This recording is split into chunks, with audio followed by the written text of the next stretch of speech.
لله رب العالمين وأصلي وأسلم على المبعوث رحمة للعالمين سيدنا وحبيبنا وشفيعنا محمد وعلى آله وأصحابه أجمعين وبعد دمان بشير سوماليلاند يوم الإسلام كباء وحن لي السلام عليكم ورحمة الله وبركاته ورصحافات كسو بحي جودان حكومة قارهان وزارة الدين تي أوقافته ما أنتو تاريخ تهاي سدح دي بشي أغسطس لبكون تضيتو بنك بسم الله الرحمن الرحيم الله مهدله نبي محمد بن ماموس صلى الله عليه وسلم وصحافات كني waxa uu daba socdaa arinta ka dhalatay kaniisadda taasoo bulshadeena ku abuurtay muran iyo ismaandhaaf xoog badan taasoo dadka iyo dalka midnaba aan dani u ahayn taariikh ahaan kaniisaddan waxa uu gumeystay Ingiriisku ee dalkan ka talin jiray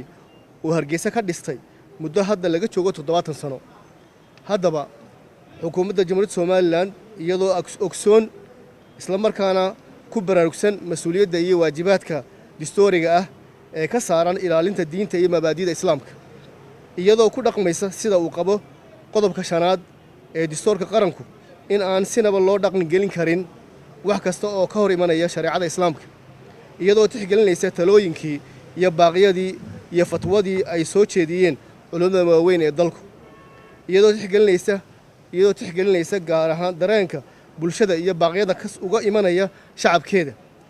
sidaa daraaddeed xukuumadda Jamhuuriyadda Soomaaliland waxay halkan ku cadaynaysaa kow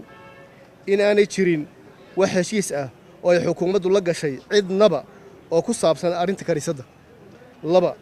in kaniisadda iyada ah ee muranka dhalisay ay u xidhan tahay una xidhnaan doonto sidii awalba u xidhnayd muddadii 30 sano ee u dambeysay allah mahadle wasiirka diinta iyo awqaafta Sheekh Khayl Cabdullaahi Axmed wassalaamu calaykum